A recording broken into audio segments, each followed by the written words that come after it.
विपक्षी एकता पर पहले दौर की बैठक पटना में हुई थी, दूसरे दौर की बैठक बेंगलौर में हो रही है। आप सोचिए, कल्पना कीजिए, मैं बात कर रहा हूँ ओबीसी पार्टी, ओबीसी लीडरशिप वाली पार्टियों की, तो सपा, आरजेडी, जेडीयू एक साथ दिख रही है, डीएमके उसमें भी शामिल है। सवाल है शेड्यूल कास्ट लीडरशिप वाली पार्टियों की, चाहे वो ट्राइबल पार्टी भी उसमें दिख रही है, हेमंत सोरेन, उसमें चिराग पासवान नहीं है, उसमें मांझी जी नहीं हैं और उसमें बीएसपी नहीं है। चंद्रशेखर आज़ाद रावण की करीबी, पहले से ही उनकी करीबी जो है अखिलेश यादव से और जयंत चौधरी से है। तो सवाल है कि चिराग पासवान ने तो तय कर लिया है कि बीजेपी के साथ जाएंगे, मांझी बीजेपी के साथ जाएंगे। अब सबसे बड़ा सवाल है कि चंद्रशेखर रावण भी विपक्षी दल में है, मायावती क्या करेंगी। सबसे बड़ी खबर मैं आपको देने जा रहा हूं, जिसमें सबसे बड़ी बात और सबसे जो बड़ा हंगामा मच सकता है। क्या आपको भरोसा होगा बीएसपी 2024 में विपक्षी गठबंधन में शामिल हो सकती है, बशर्ते कि एक शर्त है, लेकिन इस राह में रोड़ा कांग्रेस है। एक करीबी सूत्र ने बताया कि कांग्रेस के जब से मल्लिकार्जुन खड़गे अध्यक्ष बने हैं, उनकी सोच बदल गई है। कांग्रेस की सोच है कि राय है कि उस बीएसपी को अपने पाले में लाया जाए, विपक्षी गठबंधन में लाया जाए। सबसे पहले मैं बता रहा हूं कि इससे फायदा क्या होगा। जिस तरह से राजस्थान में बीएसपी के नेता सड़कों पर हैं, आज भी उनके जो सांसद हैं किस तरह से उन्होंने एक बड़ा दौरा किया है एट्रोसिटी के खिलाफ। गौतम जी ने ट्वीट किया है, उनके सांसद हैं। मध्य प्रदेश में लगातार बीएसपी का दौरा चल रहा है, तेलंगाना में आरएस परवीन है, छत्तीसगढ़ में कैडर भी उनका है। बीएसपी एक ऐसी पार्टी है जिसका लगभग हर राज्य में कैडर है। अब वो कैडर जागरूक हो जाएगा अगर वो गठबंधन में आ जाए। राजस्थान, छत्तीसगढ़, मध्य प्रदेश जीतने के लिए बीएसपी निहायत ही, और जो 5 से 7% वोट टर्नओवर जो है बीएसपी जिस पार्टी के पक्ष में रहेगी उस पार्टी में बढ़ जाएगा। चंद्रशेखर आज़ाद का क्या होगा, आज़ाद समाज पार्टी का क्या होगा, मैं उस पर ही बताऊंगा। अगर बीएसपी ने तमाम राज्यों में, चाहे वो छत्तीसगढ़ हो, राजस्थान हो, मध्य प्रदेश हो, उसमें गठबंधन कर लिया, गुजरात में गठबंधन कर लिया, तो यकीन मानिए कांग्रेस की लॉटरी लग जाएगी। सूत्र बता रहे हैं कि कांग्रेस ने कहा है कि आप हमारे साथ 2024 में साथ आइए, लेकिन बीएसपी सुप्रीमो मायावती कह रहे हैं कि हम आएंगे इस शर्त पर कि आप हमारे साथ राज्यों में भी गठबंधन कीजिए। कहीं से भी ये कांग्रेस के लिए घाटे का सौदा नहीं है। पंजाब में 42% 40% शेड्यूल कास्ट वोट है। पंजाब, हरियाणा में अगर कांग्रेस के साथ बीएसपी आ जाती है और अकाली दल बीजेपी में भी चली जाती है तो भी ज़्यादा फर्क नहीं पड़ेगा और आम आदमी पार्टी को कायदे से कांग्रेस निपटा देगी। यहाँ तक कि उड़ीसा में भी उसको फ़ायदा होगा। दिल्ली में भी अगर कांग्रेस बीएसपी को अपने साथ लाती है और आम आदमी पार्टी बीएसपी और कांग्रेस लड़ती है एक साथ, तो सोने पे सुहागा।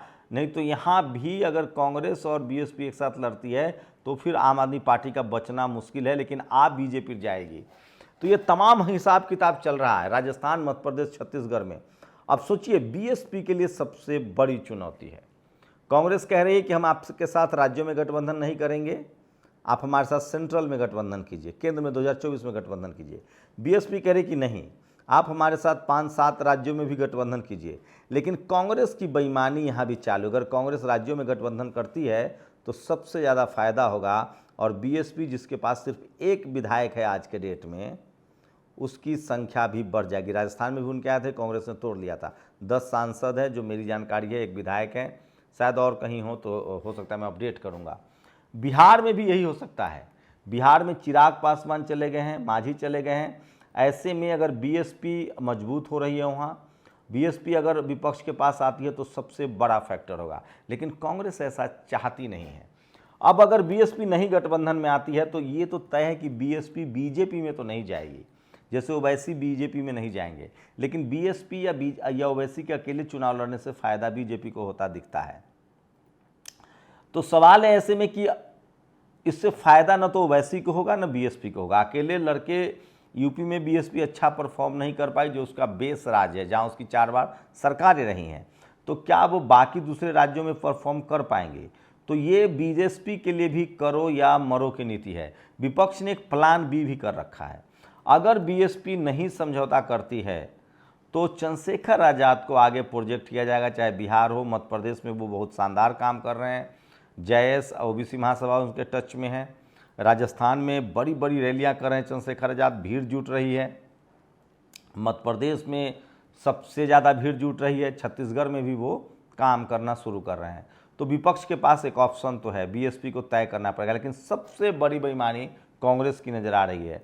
सोचिए, जो कांग्रेस हारना पसंद करेगी लेकिन वो नहीं चाहती है कि बीएसपी सर्वाइव करे, तो सब कुछ कांग्रेस के हाथ में है। बीएसपी को भी जिम्मेदार ठहराना कहीं तक जायज़ नहीं है।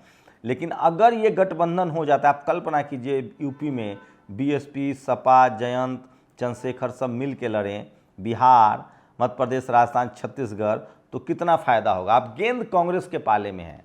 अगर कांग्रेस की नीयत ठीक नहीं होती है और अगर वो बीएसपी से गठबंधन करना चाहती तो राज्यों में भी करे, क्या दिक्कत है। अगर कांग्रेस ऐसा नहीं करती, इसका मतलब है कि कांग्रेस के नेताओं के, खासकर सवर्ण नेताओं की राय रही है कि जहां भी रीजनल पार्टी को या दूसरे दलों को हम खड़ा करते हैं हम कमज़ोर हो जाते हैं, इसलिए वो हारना पसंद करते हैं। बीजेपी सत्ता में भले आ जाए, लेकिन सपा, बसपा, आरजेडी, जेडीयू न आई। अब तक राय थी जब तक खड़गे वहाँ अध्यक्ष नहीं थे। लेकिन तेज़ी से कांग्रेस की राय बदली है। लेकिन एक बात तो तय है कि चाहे चंद्रशेखर आज़ाद हों या मायावती हों, इन दोनों दलों से अगर उन्होंने गठबंधन नहीं किया तो उनके लिए छत्तीसगढ़, राजस्थान, मध्य प्रदेश, तेलंगाना, इन सब जगहों पर मुश्किल होने वाली है। तो बीएसपी अभी भी, बीएसपी के लिए भी करो या मरो की स्थिति है, ये तो तय है। अगर बीएसपी गठबंधन में नहीं जाती है तो फिर उसके लिए अपना साख बचाना भी मुश्किल हो जाएगा, क्योंकि वो अकेले नहीं जीत पाएगी। सोचिए, बीजेपी जैसी पार्टी यूपी में, बिहार में दर्जनों दलों से गठबंधन कर रही है, तो बीएसपी को भी गठबंधन में तो आना पड़ेगा। बीजेपी के साथ क्या, बीजेपी के साथ तो कम से कम बीएसपी नहीं जाएगी।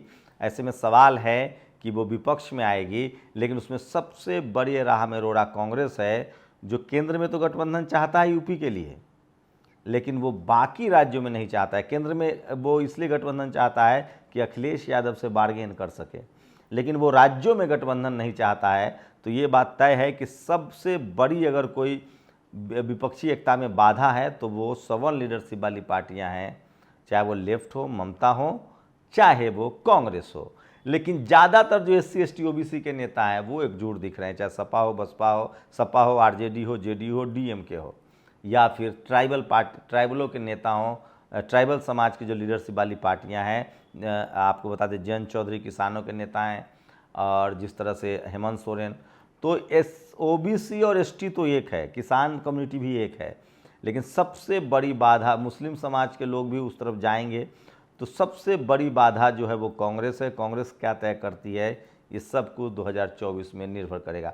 आपको क्या लगता है, क्या कांग्रेस बाकी राज्यों में बीएसपी को मौका देगी, और अगर नहीं देती है तो फिर बीएसपी के साथ गठबंधन वो कैसे करेगी? कांग्रेस चाहती है कि सिर्फ गठबंधन मायावती से किया जाए यूपी में, ताकि अखिलेश से बार्गेन की जाए, और बाकी राज्यों में, राजस्थान, मध्य प्रदेश, छत्तीसगढ़ में कुछ ना दिया जाए। उस स्तर पे प्लान बी है उसके पास। लेकिन चंद्रशेखर आज़ाद भी इस खेल को समझ रहे हैं। उन्होंने कई इंटरव्यू में कहा है कि बीएसपी से हमें कोई नफरत नहीं है, कोई हमारा नुकसान नहीं है। अगर कल्पना कीजिए कि चंद्रशेखर आज़ाद, बीएसपी सब लोग एक साथ एक प्लेटफॉर्म पे आते हैं, तो वो भी एक बड़ी मजबूती होगी। और ऐसे में इतना तो तय है कि बीएसपी को गठबंधन में जाना चाहिए, नहीं तो चंद्रशेखर, तो बीएसपी हो या चंद्रशेखर, इन दोनों में से किसी एक को तो विपक्ष को गठबंधन में जाना पड़ेगा, तभी जाकर गठबंधन मजबूत होगा। लेकिन अब गेंद कांग्रेस के पाले में है कि वो बीएसपी से पैन इंडिया गठबंधन करती है या सिर्फ लोकसभा के समय।